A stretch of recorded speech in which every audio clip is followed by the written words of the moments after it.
Welcome to the Zinnov podcast, Fuel Your Innovation series, where we bring you conversations with leading innovation practitioners from across the global technology ecosystem.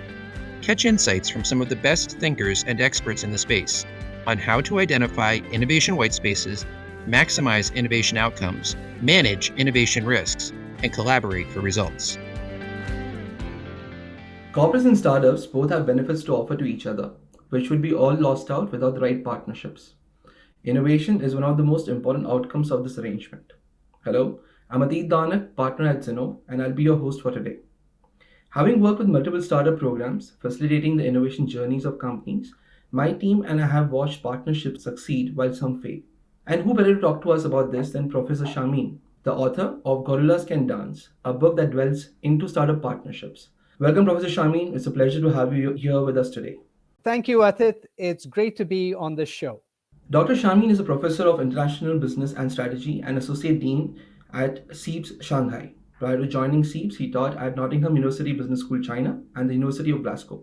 His latest book, Gorillas Can Dance: Lessons from Microsoft and Other Corporations on Partnering with Startups, offers managers in large corporations a proven guide to partnering and collaborating with startups to improve the odds of success in their innovation journeys. The book dwells into the where, why, and how of corporate startup partnerships.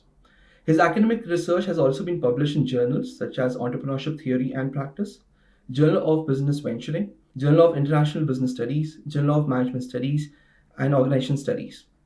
Professor Shameen will jump right into the questions to make the most of the time that we have right now. Once again, thank you so much for joining us. When we talk about the role of corporate and startup alliances in innovation, these instances are increasing day by day. But the key question, or the first one I would maybe pose for you is, how do these mandates form on the corporate side? Are these top-down, very specific teams which are given charter to work with startups? Or is it more often than not a bottom-up approach where somebody in the organization is looking to sort of kick out these partnerships and build the capability for the organization? I think the answer is both. And a lot depends on where the activity is taking place relative to where headquarters is.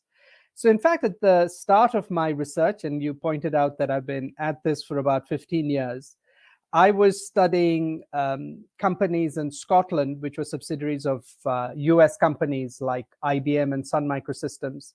And a lot of their startup partnering activity was bottom up. In fact, it was because these subsidiaries were trying to show headquarters back in the US that they could do more, that they were capable of getting a bigger mandate to do more innovation activity, but they were facing this chicken and egg problem, which was they could not do more without a mandate from headquarters, but headquarters would not give them the mandate unless they could show that they were capable of more. And so one way to deal with this was to do a little bit of under the radar partnering with local Scottish startups in a way that was mutually beneficial, but they could do some pilot projects, without incurring huge expenses. And then that was a way to showcase to headquarters what they were capable of. But Bangalore was the other place that I was doing research from the early days. And I know Zinnov has been very actively involved in the ecosystem. And again, some of the initial partnerships, for example, there was a startup back in 2006 called Skelta that was working with Microsoft in India. And back then, in fact, they just had the template of the independent software vendor ISV programs. But rather entrepreneurially, a young manager called Rajiv Sodhi sort of reached out to them and helped them to gain access to resources that they needed. And Skelta went on to have a very productive partnership with Microsoft. Rajiv, till recently, was COO of Microsoft India, incidentally. And so, you saw examples of this bottom-up approach. But of course, since then, the phenomenon has matured. And so now there are a lot of headquarters-driven organizations. But at this early stage in our conversation, I do want to emphasize that entrepreneurial managers and subsidiary organizations have shown that it's possible to get startup partnering going from the bottom up. Got it. And like always, I'm really curious in terms of how your early experience in Scotland while you were studying is still so much relevant. I think it's only becoming more and more relevant as we look at globalization, as we look at decentralized structures, across the world, and more so in terms of organizations, right? Both on the hardware and the software side. You touched upon a very important aspect, right? You used the word entrepreneurial managers. And this is where my next question is, right? I'm sure, and we have seen this, as in terms of the success rate of innovation programs, how it depends a lot in terms of the people driving it. And from a corporate startup perspective, there's a fair bit of what do you say effort involved, right? In terms of making them successful. If we talk about the leaders of this program or the teams which are running this program, how would you describe them in terms of success scenarios? What do they look like? What kind of experience level do they have? You touched upon mindset, but if one had to, say go out and look for these managers of this team to run a successful corporate startup program, what would you look for? I think you're absolutely spot on about the importance of people. So from the corporate side, I've often seen that the people who are able to build bridges with the startups are very entrepreneurial themselves. And this sort of takes two forms broadly.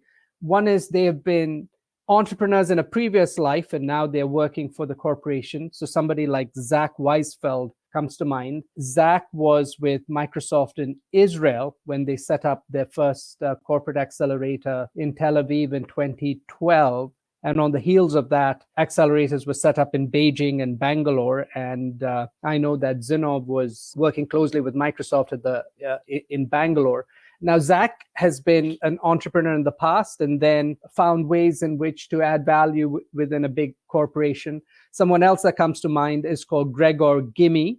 He's a former IDO manager and an entrepreneur who spent time in Silicon Valley before returning to his native Germany and was part of the BMW startup garage co-founding team. And, these guys very easily built empathy with the entrepreneurs on the outside. But not everybody in this position is a former entrepreneur. So I'm thinking of someone like Jeremy Bassett at Unilever, who helped set up Unilever Foundry. I mean, his background was in finance. And then he moved into the marketing function in Unilever and eventually got interested in first an intrapreneurship program, which didn't take off, and then helped to create Unilever Foundry. Shilpa Patel at Nissan's luxury car brand Infinity. Again, she was a brand manager by training. But I think what's common to Jeremy and Shilpa was sort of this orientation towards, hey, let's challenge the status quo. Let's try and do something that may not work out. So that willingness to go outside of your comfort zone and be willing to operate with a bit of ambiguity, I think is important. But let me just say a couple of other things. One, these managers and the corporates who are engaging with startups must realize that that's only one half of their challenge. The other half, and maybe the bigger challenge, is actually engaging with people within the company. So they have to actually be very good at spanning boundaries, not only externally into the startup ecosystem, but also internally into the corporate, because they have to talk to business unit managers, get buy-in from other people who will eventually do the actual collaboration with a startup on, say, a pilot project.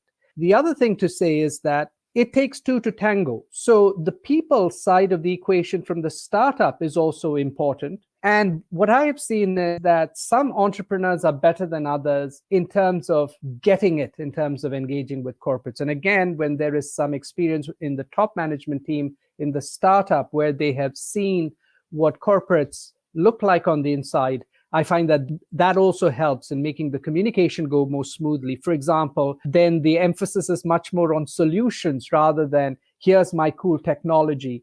And they are much better able to press the right buttons when interacting with the large corporates managers. Absolutely, a lot of critical points there, and I love Zach's work. I think his team at his current program at Intel Ignite, was just recently recognized by the CEO as one of the best initiatives in the company, and a lot of strong names that you gave reference to. The point I would maybe really strongly anchor on is the word buy-in. Whether you're an entrepreneur or you are, an innovation consultant or you're an innovation manager in an organization, if you're trying to strike partnerships, there are a lot of variables, and to your point, a lot of ambiguous situations they're dealing with, and you're trying to constantly sort of remind people in terms of the upside, and to keep an eye on that to solve problems. And that requires a fair bit of selling and convincing, because you want to transact value in terms of not necessarily money but also time, and that's one thing which I think is only becoming more and more difficult to get from people. And getting that kind of buy-in requires to be able to convince or showcase value of that time being delivered by people. I wanted to touch on one more thing, Professor Shameen, and you gave a good example in the conversation of how some of the teams that you have seen, for example, in Scotland, where or otherwise also they work under the radar in terms of getting some evidence built in to before they go in for a larger buy-in from the corporate in terms of running an innovation program or a corporate startup collaboration program. I've also seen this to be a big dichotomy within the corporates, right? The whole show and tell versus tell and show. One common mistake which we have seen with corporates is, or professionals in corporates, is that there's a lot of emphasis on show and tell in terms of building the evidence. But many a times, there are these trade-offs that you have to make, and there are definite scenarios where they sort of shortchange themselves in terms of not getting the right backing or not investing the right resources in that initial experiment to build evidence, and sort of just not really set up themselves for success. So if somebody's the first time is doing this for the first time in terms of collaborating with startups, has this vision to sort of make this a capability within the organization, they understand the importance of starting small, but how do you execute it, right? How do you decide what is the minimum or what is must have versus good to have when you're starting small? Anything that you have seen in terms of between the successful managers and not so successful scenarios? Right. And I think you're saying it's important to think small, particularly early on, right? Because eventually then it's important, if you want to make this, if startup partnering is seen as being strategically important, then eventually it has to be scaled up. And in some cases, managers are just lucky. There's somebody at the very top who thinks it's a good idea to do this, and there is a mandate to go forward. So, there's an interesting contrast between Zach's experience when he was with Microsoft 10 years ago, where it was much more bottom up and he was doing this very entrepreneurially as a sort of middle manager. That was the Microsoft accelerator that he got going in Tel Aviv. But then later, he left Microsoft in 2018, became a consultant for some time, and then a year or two later ended up joining Intel, in fact, I think the following year, and ran this Ignite startup program that you referred to with support right from the top. I think, and in fact, it was the CEO previously, and now the CTO is the main sponsor. And in such a case, it's quite a different story. But if it's more like Zach 10 years ago, you're operating a subsidiary unit, you want to do something relatively, you are the one trying to do something as a bottom-up initiative, then yeah, I think starting small, the idea is really you've got to pilot it itself. Usually these startup programs as an output have pilots that these startups do. But the startup partnering program itself often needs to be piloted. And here I would say a few things. The people who have done this well, first of all, I think recognize that there's a risk. It may not work out. People may not get it. And I think they recognize the importance of speaking in two directions. One is externally to the startups and internally within the company, as we've talked about. And here, interestingly, and sometimes it's taken me a while to pick this up, it's not actually a one-person show, but a two-people show. So I mentioned Gregor Gimme at BMW Startup Garage. He is German, but he worked in Silicon Valley and came back and was sort of an atypical kind of BMW employee. And he sort of played to his strengths as that and tried to create some very out-of-the-box thinking. And his mantra was seek forgiveness, not permission. So he was telling me, when I met him in Munich, he said, can you see the decor of this room? It's nothing like the BMW corporate identity. I just went ahead and did this because I wanted startups to feel comfortable. And then the next day I got a phone call from corporate and identity, and I thought I was in trouble, but they said, well done, your room looks great. Can we use this occasionally for some corporate event? So he said, well, you'd be surprised. Sometimes we get away with not asking for forgiveness. That's what we always say in Silicon Valley. But then as I kept digging a bit further, I realized Gregor wasn't operating alone. There was another guy, Matthias, who was his co-founder, and Matthias was a BMW lifer, a much more buttoned down, traditional BMW guy who knew the intricacies of how to handle the inside. So I think that's very important, even when you're starting small, to have a good perception of what's needed from the startup's point of view, but also how to manage the idiosyncratic realities of your organization, and each organization is different. The other thing I would say, people who have done a good job starting small and getting started, is to go with a problem-led approach rather than finding solutions from startups and then trying to match it to a problem within the company. And often people go to individuals who within the company, say a brand manager or a business unit leader, who is A, very clear about problems they're trying to solve, and B, willing to take a chance with a startup. And this may not be the norm, but you just need one or two like that. And I think being savvy in that way is key.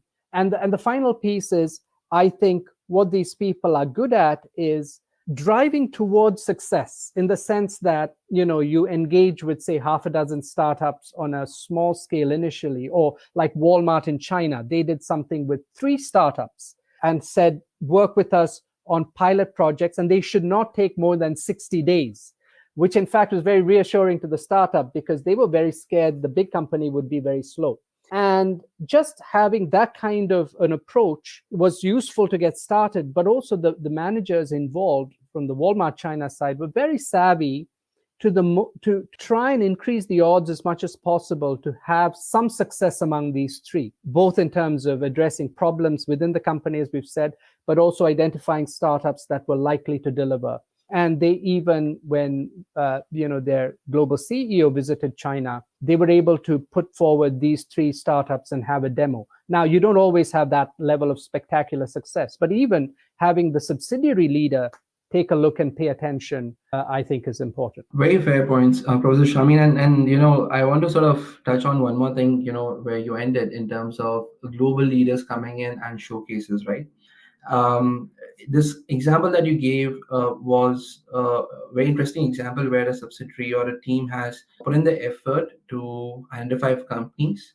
They have also put in the effort to orchestrate these proof of concepts, and essentially what they're showcasing is the learnings or the success from these POCs, versus what we have commonly seen with a lot of corporate teams, is to talk about a global leader coming in and insisting on having a startup showcase, and having these showcases in kind of an open search. The idea is that we will show what a particular location, country, or ecosystem can do, and leverage that to get a buy-in to then actually figuring out whom to work with, and how to do from what to do with them from a POC perspective, something you and I would call as innovation theater.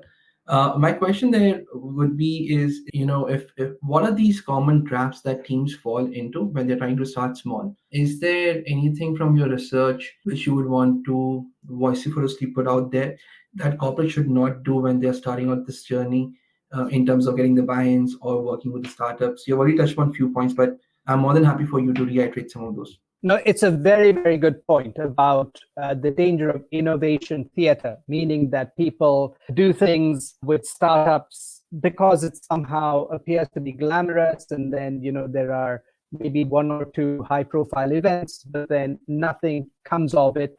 There's no sustained focus and so on, and that's really problematic, because then there's a massive loss of credibility on both sides, both with internal audiences and with the startup community. And it's really quite a waste. So, I think if you just take a step back, when you're thinking about engaging with startups, I think it's useful to think about the why, the how, and the where. And in fact, that's how I've organized the book. And so I think that first piece around the why is extremely important, to recognize that there are some strategic imperatives that have to be addressed, and engaging with startups is but one way in which to address this. So having that North Star very clear, for many companies, it's been digital transformation. I think that's why BMW began talking to startups. Growing forward, I think sustainability concerns are going to also mean that, Budweiser, for example, in China is talking to a local startup that can help transform their beer waste into recyclable plastic. But then there's the how. And I think with the how, I think it's important to realize that there's this tricky situation. And this is where companies get into trouble with innovation theater. On the one hand, big companies and startups have very complementary capabilities. One has scale, the other has agility. So bring them together, boom, you should have magic. But in fact, very often then both parties realize that the very differences that make it attractive to work together also makes it challenging. I call this the paradox of asymmetry. So you have to think about this and address it thoughtfully. I can personally relate to a lot of those pieces. People do see the Launchpad demo days at Cisco, once in a year or twice in a year. But then we have seen that program evolve over the last 5-year period. And what has mattered a lot is the aspect of resilience, the persistence, the creativity in terms of getting in the resources, getting in the binds, and most critically, recognizing that even building these partnerships or these capabilities is an evolutionary process. Nobody's going to get it right the first time, but it's important to go in with a certain perspective so that if something doesn't work out, you know the reason why it didn't work out. You're able to iterate from that, and that continuous evolution happens for the program. It's able to deliver a lot more results and possibly different scale of results, as time goes by. Thank you so much, Professor Shameen, for answering these questions. And thank you so much for helping us with these answers and giving a perspective on the corporate startup partnership. Thank you, Atit. Thoroughly enjoyed the conversation as always. Thank you for tuning into this episode of the Fuel Your Innovation series, brought to you by Zinnov. Be sure to subscribe so you don't miss out on the important conversations on all things innovation. You can listen to our podcast on Apple Podcasts, Spotify, Google Podcasts, Stitcher, or wherever you listen to podcasts. We would love to connect with you to help improve your odds of success with your innovation program. Just drop us a note at info@zinnov.com or visit our website, www.zinnov.com.